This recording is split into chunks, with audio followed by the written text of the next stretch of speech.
Good evening, everyone. Tonight is Tuesday, January 23rd. It's about 7 p.m. This is a meeting of the Planning and Zoning Commission. Tonight we have a public hearing and a general meeting, and it's about, and we are here in Town Hall in room 206. So without further ado, we're going to get right into it.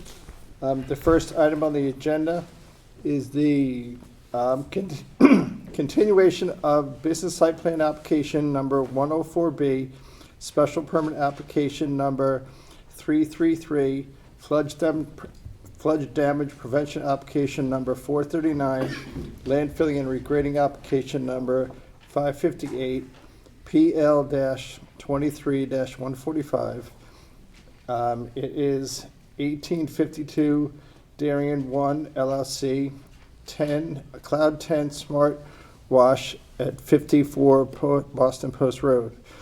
The proposal is to develop a property formerly occupied Bertucci's restaurant as a new car wash, including a 5,150 square foot plus or minus building with wash bay, 34 exterior self-service detailing spaces, and 5 employee parking spaces, and to perform related site development activities within a regulated area, including installation of stormwater management, on-site landscaping, a new traffic signal at the intersection of Boston Post Road and West Norwalk Road.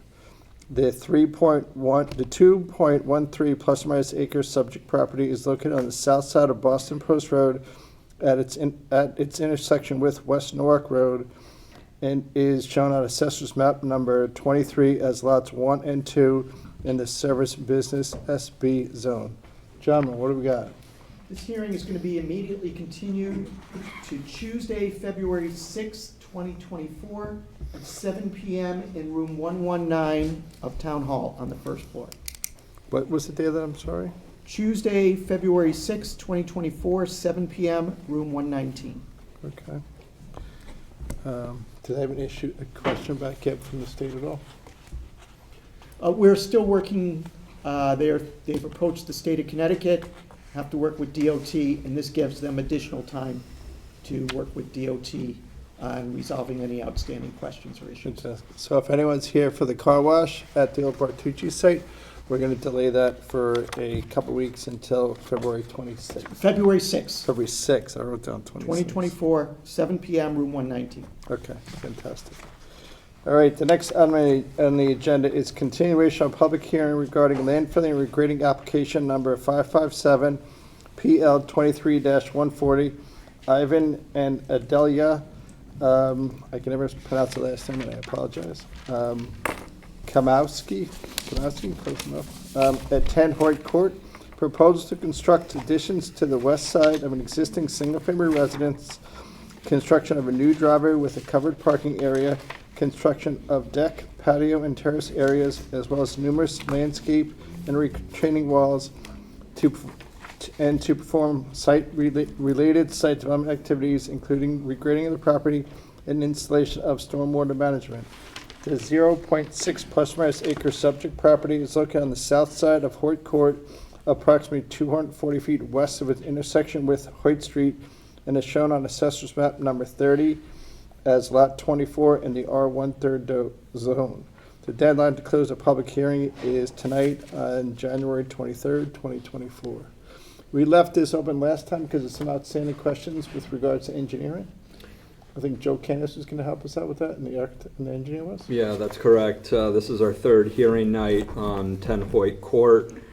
The commission most recently heard this last Tuesday in the auditorium, and continued the hearing to allow for further analysis on the amount of cut and fill on the site. We did circulate a letter from Joe Canis of Ty and Bond dated today, January 23rd, detailing the amount of cut and fill associated with the project. Joe Canis is here this evening, as well as the applicant's representative, Tessa from TJ Engineering, to answer any questions that you may have. Okay, I did not see the letter from Ty and Bond. So does Joe want to explain to us?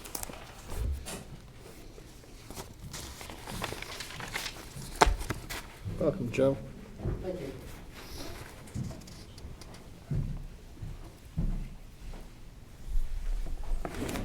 Hey, good evening. For the record, Joseph Canis, Principal Engineer with Ty and Bond.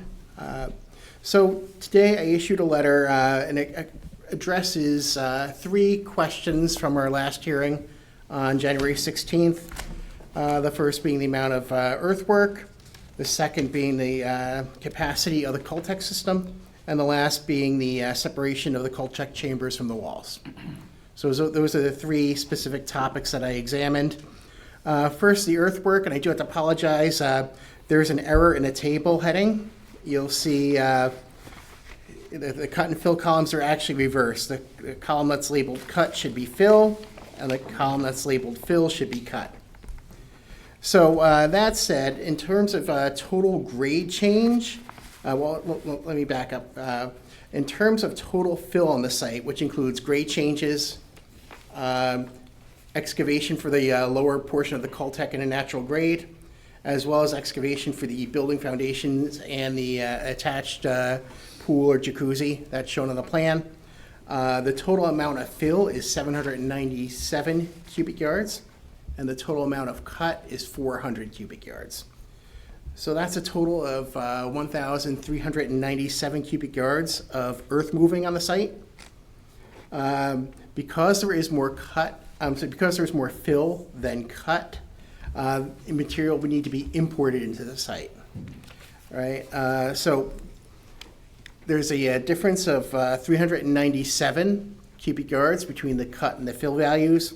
So 397 cubic yards will need to be brought onto the site. But we have to increase that by 15% because that 397 is a compacted condition. Right, so when you bring material onto a site, you actually have to bring more onto the site. It's like if you go to fill a hole, you always have to buy more topsoil to fill that hole than the actual dimensions of that. And the reason for that is the compaction. I do want to point out that we did get a previous number in our first round of comments from the applicant, which was 780 yards, which is very similar to if you just look at the grade changes alone. Is this 780, is that what the fill was? So it went from 780 to 797? The 780 was the total amount of earth moving if you add the cut and the fill together, right? Because you're moving it around the site. Oh, so it went from 780 to 1,400. That's correct, right. It was off by 100, almost 100%. Right, and I don't know if, I think what that was most of the building and the pool might not have been accounted for. And maybe the applicant's engineer can explain what that difference might have been. Okay, Okay?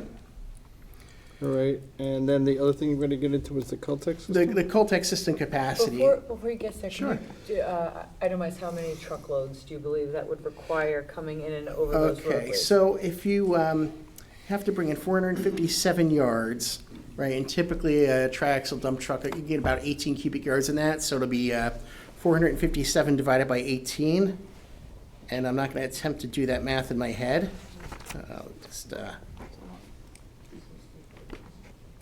Let's see what that gives you here.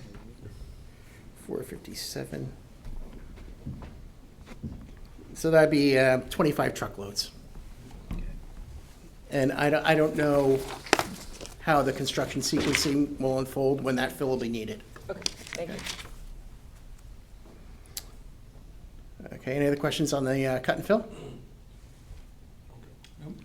Good. Okay, so for the Cultec system capacity, I looked at the manufacturer requirements in terms of what their specifications were, and basically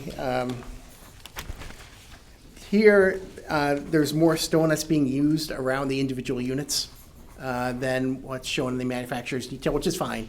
It's just providing more storage. It doesn't impact the structural capacity of the system in any way. I computed that based on my hand calculations, it looks like they're providing actually about 8% more volume than what was credited for in the computations.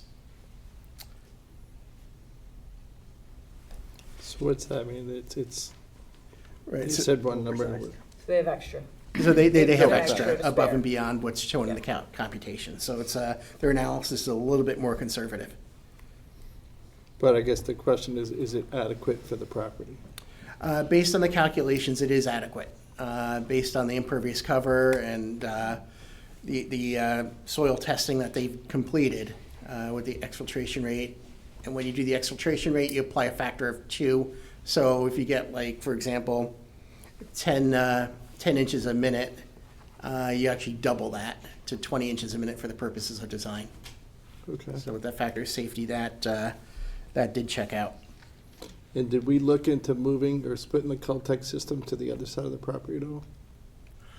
That I didn't specifically address in the letter, but I believe it can be done, right? It's just a matter of repositioning your roof leaders and things like that. Okay, we use the example of Hadley School, how we split it. That's correct, right? Remember? And there are other sites that do that. Great. Okay.